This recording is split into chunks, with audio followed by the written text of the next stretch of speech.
And okay, so this, because this is, I copied from recent paper, but just forget about this phi, because this phi is for another kind of rest Polyakov loop. For this part, I will not talk about it today because this will confuse you anyway. So I will just talk about chiral. So just forget about the phi anyway. So basically, from this Lagrangian, you can derive this thermodynamical potential. Then, of course, from this to this, you need to know a little bit pilot temperature field theory. But this is very simple. So, I mean, it's, I think one day you can learn how to do that. Okay, so with this, if you have this, you can calculate all the thermodynamical properties. This is basically the minus pressure density, right? So you can calculate everything. So of course you can. You also have to get the gap equation. You have to solve the mass with temperature, and also the condensate with temperature, and so on, and also. Okay, here we only have sigma, so it's very simple. So you just have one gap equation. This looks like the free energy for the free exactly gas of Fermi. Exactly, but this is quasi-particle. So it's kind of yeah, but here this is a quasi-particle. Yeah, but there's lots of assumptions probably being made in going from deriving this. Well, this is a mean field result. If you take a mean field, yeah, mean field, this is, yeah, it's exactly, for quasi-particle, it's like a free, free gas. Yeah. But this is, I mean, kind of interaction included in this spectrum, right? The dispersion relation. Okay, so very simple. And now, of course, you need to solve the gap equation. Okay, just forget about this part, because I will not go to this part. So basically, okay, we have now for the chiral limit. So you solve this gap equation. This gap equation, you can get just okay. This gap equation is just if you have this, this you can okay. No, you don't need. Okay. So this gap equation, you can get this one with. Just capture this mass. Yeah. Okay. So it's simple. And so this you see, for in the chiral limit, this gives you okay. This is for different temperatures. So for different chemical potentials. So for zero chemical potential and also for low chemical potential, this gives you exactly the second order phase transition behavior, because this order parameter jump will slowly goes to zero, right, at TC. So you can use, this gives you TC exactly, right. But at high density, high chemical potential, there is a jump. So you can get the first order phase transition. For high chemical potential. Okay, this is the phase diagram for two flavor, but is a chiral limit. So for low chemical potential, you have second order phase transition, and for high chemical potential, you have first order. So this you can read here, right? Okay. And for chiral symmetry explicitly broken, you can have this crossover, because okay, so because as I showed you yesterday, so this chiral condensate will not goes to zero, but will goes to kind of the current mass. So but still you can extract this pseudo critical temperature, as I said yesterday. So basically you just take the derivative of this order property over temperature, and you can get the T. I mean the round. I mean the peak will gives you the location of the DC. So okay, you will see that basically the second order phase transition tends to crossover region. And still at the high baryon density, at a high chemical potential, you have a little bit first order phase transition region. But this, of course, as I said also yesterday, that this point can move toward this direction or can move this direction because depends on your parameters and also depends on your interactions. And so there are many complicated situations here. So whether there is or there is no particular point, this is very difficult. I would say very difficult to pin down because well, you can have or you can. I mean, if you have it, it's reasonable. If you don't have it, it's also reasonable. Well, anyway, I mean, I don't know whether where it should be this particular point. Okay. But for three flavor, for three flavor, so basically still we have only interaction in the scanner channel, but we consider this mixing between UDS. So this is from the top this determinant. And with this, actually this term is very essential. You will see later that this will give you the first order phase transition. Okay, still you can solve you can derive this thermodynamical potential from this Lagrangian in mean field. This is very simple. Okay, and then you will see that in the chiral limit, you always have a first order phase transition. So this is different from two flavor case. As I said that because this gives you kind of cubic, basically cubic induction. So this is essential for the first order phase transition. But for the two flavor case, because we don't have this cubic term, so it's second order. I mean, in the chiral limit, this really is second order. But for three flavor case, in the chiral limit, this is first order phase transition. Okay, this is also, from Lattice also, they have this result. Yeah. Okay, but for the, sorry. But when chiral symmetry is explicitly broken, and of course, UD quark mass is around 5 MeV, and strange quark mass is a little heavier, around the kernel mass is around 140 something. So basically, you will see that okay, I showed the order parameter for light quark, UD and for S quark here. So basically, for UD quark in this region, so still you can extract such kind of pseudo-critical temperature. So this shows the kind of crossover feature here. And at high chemical potential, you can still have this first order phase transition. And but for strange quark, this is a little different because this is two crossover. Because this chiral condensate for SS bar. So basically very, very flat with temperature. So basically you cannot get the peak when you do the derivative. So basically you cannot extract such kind of pseudo-critical temperature from this behavior.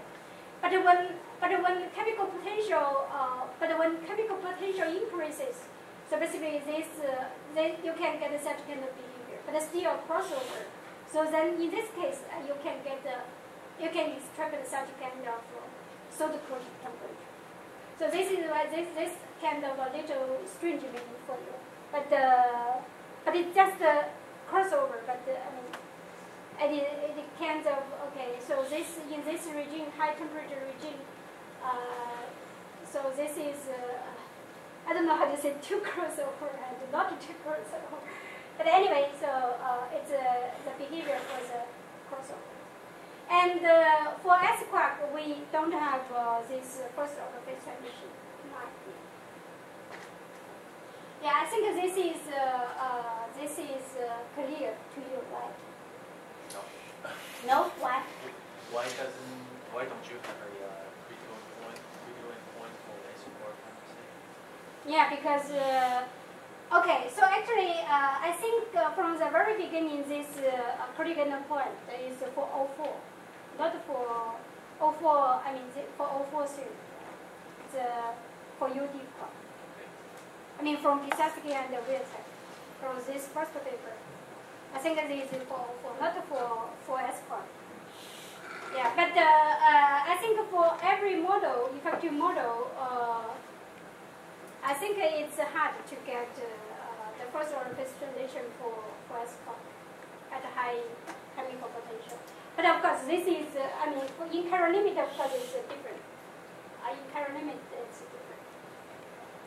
But, well, I mean, of course, if you have this, it's not very surprising. But if you don't have this, is also reasonable. Yeah. So the but anyway, this is separate. So the core mass tends to wash away the condensate, and the strange core mass is high, so the condensate is harder to form. Is that why you don't get the first order definition?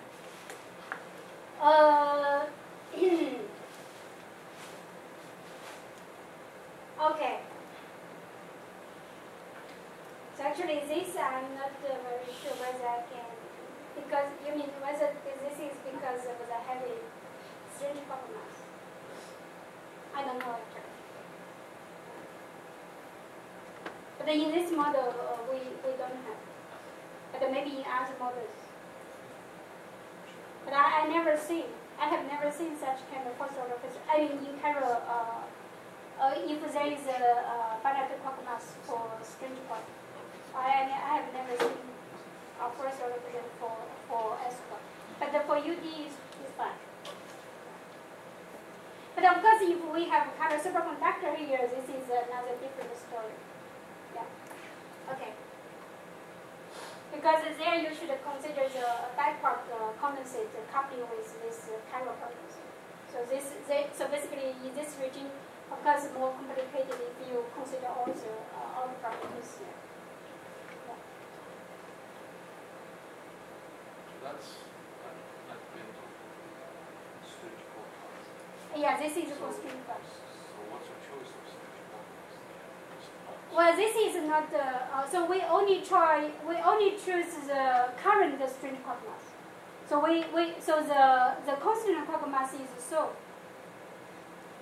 So basically okay.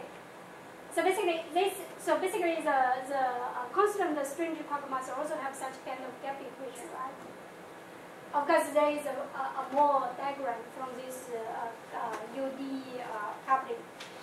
So basically, so the only parameter for S is this current quark mass is around 140 something, and this of course we have this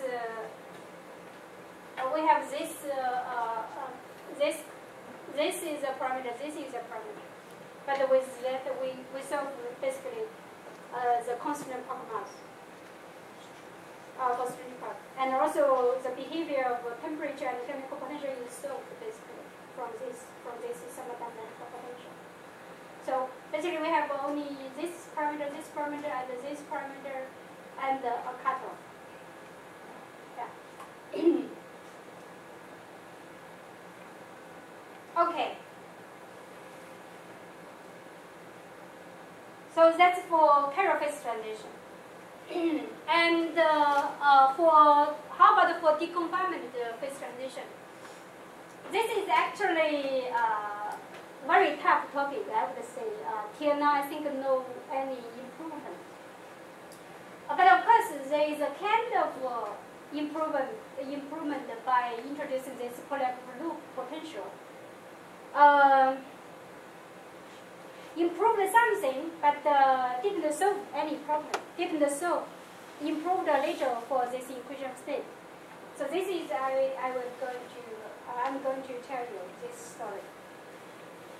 Actually, this Polyakov loop potential actually introduced firstly by Kenji Fukushima when he was PhD student or postdoc in Tokyo University in Hatsuda Science School.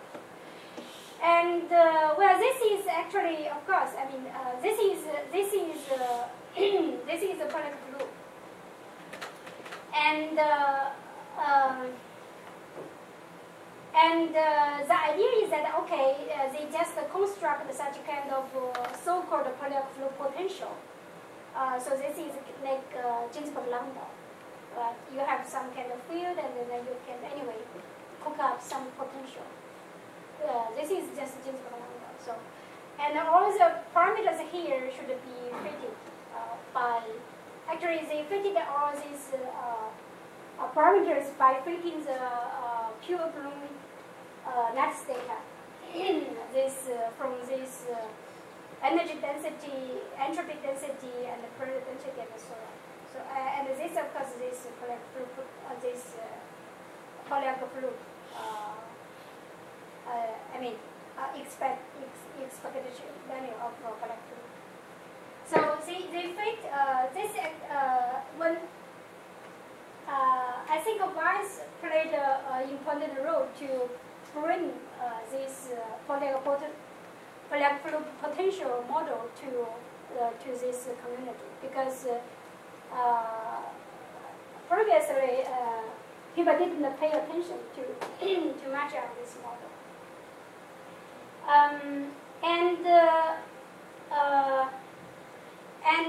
Of course, you can now construct such kind of